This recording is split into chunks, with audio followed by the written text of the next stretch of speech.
જે રુદ્રાક્ષ મનુષ્ય ધારણ કરે એની પાત્રતા અનુસાર ફલના રૂપમાં રુદ્રાક્ષ જ્ઞાન પ્રદાન કરે છે, સમજણ પ્રદાન કરે છે. રુદ્રાક્ષ મારીને તમારી જે મતિ છે એને શુદ્ધ કરે છે, એને ડેવલપ કરે છે. આપણે કહીએ ને કે આ છોકરો બહુ ઓછો સમજે છે, બહુ એને એટલી બધી સમજણ નથી, પણ રુદ્રાક્ષ ધારણ કર્યા પછી એની સમજણમાં, એની વિચાર શક્તિમાં, એની જ્ઞાનમાં વૃદ્ધિ થઈ હોય. એક બહુ સરસ કથા છે, મને યાદ આવી છે એટલા માટે કહું છું. કાશ્મીરની અંદર એક મદ્રેસન નામનો રાજા થયો. એ રાજા બહુ ધર્મશીલ હતો, એકદમ પૂર્ણ ધર્મરૂપ, અને એના જીવનમાં ભગવાન શિવની પરમ ભક્તિ. પોતાના રાજ્યમાં હરેક વ્યક્તિ માટે મહાદેવની ભક્તિ આ માણસ કરાવતો. મદ્રેસન રાજા, એનો પુત્ર હતો સુધર્મ,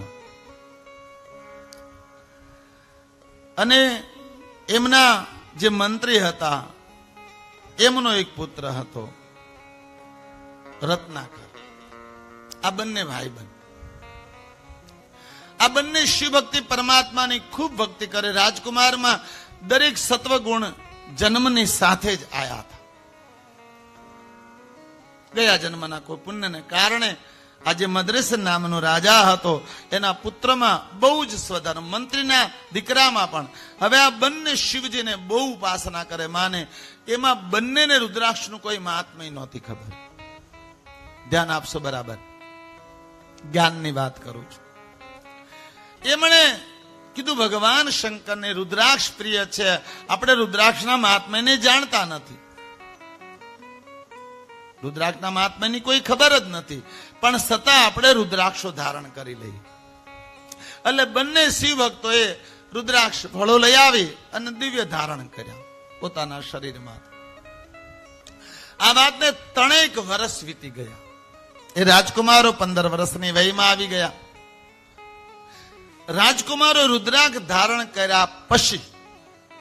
કર્યા પછી એમને શાસ્ત્રો, વ્યવહારિક અનેક ચીજોમાં આ બંને રાજકુમારો બહુ જ નિપુણ થવા લાગ્યા, બહુ સફળ બનવા લાગ્યા, અને રુદ્રાક્ષ માથે ખુદ પ્રવચનો દેવા લાગ્યા. હરેક માણાને કહેવા લાગ્યા કે આપ રુદ્રાક્ષ ધારણ કરો, સાક્ષાત શિવનું સ્વરૂપ છે, આપ રુદ્રાક્ષ ધારણ કરો, શિવનું વરદાન છે, આપ રુદ્રાક્ષ ધારણ કરો, આપ રોગ મુક્ત રહેશો.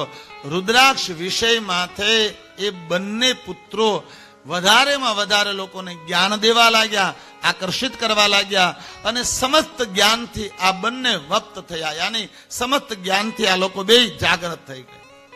હવે રાજાના મનમાં પ્રશ્ન થયો કે આ બંને રાજકુમાર, હું પણ શિવ ભક્ત છું, આ બંને પણ આણે કોઈના કીધા વગર ભગવાન શિવજીની પૂજા કરી, ભગવાન શિવજીને ચડાવી અને રુદ્રાક્ષ ધારણ કરી લીધા. અને રુદ્રાક્ષ ધારણ કર્યા પછી આ લોકોની સમજણ, જ્ઞાન આટલું બધું વૃદ્ધિ કેમ પામ્યું? આના બધામાં આટલા બધા વિચારોની વૃદ્ધિ કેમ થઈ ગઈ? કોઈ પણ સવાલ પૂછે રાજભવનનો, રાજકુમારો જવાબ આપી દે.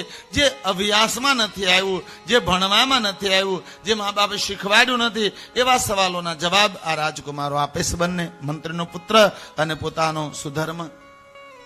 એટલે રાજાને સંશય થયો કે આની પાછળ કોઈ શક્તિ કામ કરે છે, કંઈ પણ છે.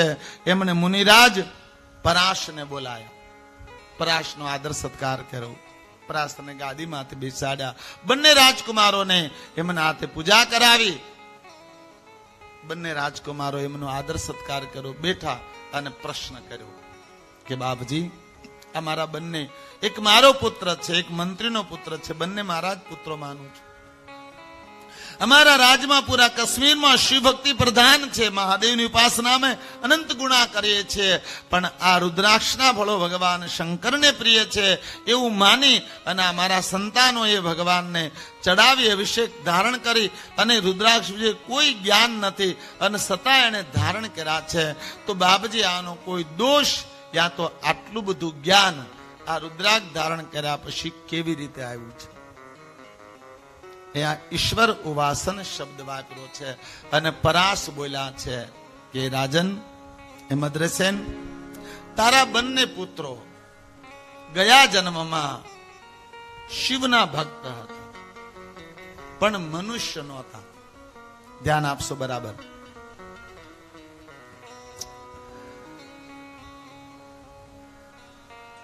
એક નગરમાં મહાનંદા નામની નૃત્યકારણી હતી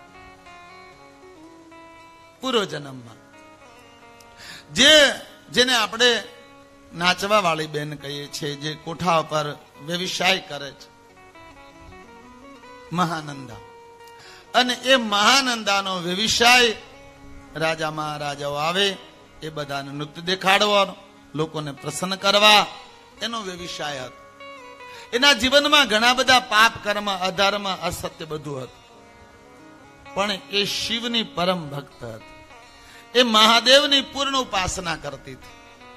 એના ઘરની અંદર એક દિવસ શિવાલય હતું, શિવલિંગ હતું, અને એ શિવલિંગની રોજ પૂજા કરતી. અને મહાદેવ માથે અતિ પ્રીતિ હતી અને રુદ્રાક્ષ વિષય માથે એ જાણતી હતી.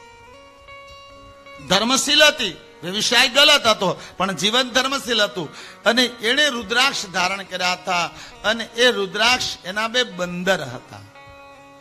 એ બંને બંદરોને એને રુદ્રાક્ષ પહેરાવ્યા હતા અને બંને બંદરોને એને નૃત્ય શીખવાડ્યું હતું કે જ્યારે બાળકોને પસંદ કરવાના આવે, કોઈ બેન બેટીઓને પસંદ કરવાને આવે, ત્યારે એ વાંદરા આટલું સુંદર નૃત્ય કરે, એટલું સુંદર સંગીત આરે તાલ મેળવે કે જેની કોઈ સીમા નથી. આ દિવ્ય એને ટ્રેન કરવામાં આવ્યા હતા. અને એ વાંદરાઓને રુદ્રાક્ષની માળા પહેરાવતી, રુદ્રાક્ષના આભૂષણોથી એને સુસજ્જિત કરતી. જે બંને વાંદરાઓ રુદ્રાક્ષ ધારણ કરતા કરતા એની અંત સમય સુધી વાંદરાઓ એ મહાનંદાને ત્યાં રહ્યા અને અંતમાં એ બેયનું મૃત્યુ થયું. અને મૃત્યુ થયું એ સમયે એને રુદ્રાક્ષ ધારણ કરેલા હતા. જે રુદ્રાક્ષ જ્ઞાન, જે રુદ્રાક્ષની પવિત્રતા એના જીવનમાં પ્રધાનતાના રૂપમાં રહી હતી. એ રુદ્રાક્ષ ધારણ કરવાના પુણ્યને કારણે આ જન્મે તારે ઘરે રાજકુમાર અને મંત્રને ઘરે પુત્ર બનીને બંને જન્મ્યા છે. આ ગયા જન્મના બંને રુદ્રાક્ષ ધારણ કરવાના ભક્ત હતા, વાંદર હતા, મનુષ્યની યોની નહોતી. એટલા માટે એને હું મનુષ્ય ન કહી શકું, શિવ ભક્ત ન કહી શકું, પણ એને રુદ્રાક્ષ ધારણ કર્યા હતા. જે રુદ્રાક્ષ ધારણ કર્યા બાદ એનું મૃત્યુ થયું, પૂરો જન્મ રુદ્રાક્ષ. એટલે એ પશુઓનીમાંથી, પ્રાણી કહીએ વાંદરાને આપણે, તો એ યોનીમાંથી એ મનુષ્ય જન્મ. અને ગયા જન્મમાં મનુષ્યને, ભૂતકાળ વાંદરાની આકૃતિ, આ તો મનુષ્યને વાંદરાને એક રૂપમાં માનવામાં આવે છે. એટલા માટે એની સ્મૃતિમાં રુદ્રાક્ષની તસવીર બચેલી રહી. એને પુનઃ જન્મ માનવનો લીધો. જે પુણ્યને કારણે, રુદ્રાક્ષ ધારણ કરવાને કારણે આજે ચારેચા બંને રાજકુમાર બન્યા છે. જે ગયા જન્મમાં વાંદર હતા, રુદ્રાક્ષ ધારણ કરવાને કારણે આજ એની જ્ઞાન શ્રુતિ જીવિત રહી, જેને કારણે એ મનુષ્ય બન્યા છે. એટલા માટે તારા આ બંને પુત્રો રુદ્રાક્ષ ધારણ કરવાને કારણે મનુષ્યોનીમાં આવ્યા છે. અને આ જન્મે એને શિવ ભક્તિ પ્રાપ્ત થઈ. ગયા જન્મમાં રુદ્રાક્ષ ધારણ કર્યા એટલે, અને આ જન્મમાં શિવજી એના હૃદયમાં એક દિવ્ય ચેતના પ્રગટ કરી, જેને કારણે તારે ત્યાં શિવ ભક્તિમાં એનો જન્મ થયો. અને આ જન્મે એને રુદ્રાક્ષ ધારણ કર્યા પછી એને સમ્યક જ્ઞાન વાપન્યા, યાની એને તમામ જ્ઞાનની પ્રાપ્તિ થઈ. શેના કારણે? રુદ્રાક્ષ ધારણ કરવાના કારણે. ગયા જન્મની સ્મૃતિ એની પાછી આવી છે. તો વિચાર કરજો તમે. ઉપચારિક વાત નથી કરતો, શિવપુરાણનો આશ્રય લઈને બોલું છું કે વાંદરાની આકૃતિ હોય અને વાંદરાને રુદ્રાક્ષ ધારણ કરાવે અને બીજો જન્મ એનો મનુષ્યમાં થાય, શિવ ભક્તમાં થાય, તો આ જન્મે જેને જીવન પર્યંત રુદ્રાક્ષ ધારણ કર્યા હોય એનો આગલો જન્મ મનુષ્યનો જ થાય. કાગડા, કૂતરા, બિંદડા, બિલાડા નો જન્મવું પડે વાલા. એ 100% છે.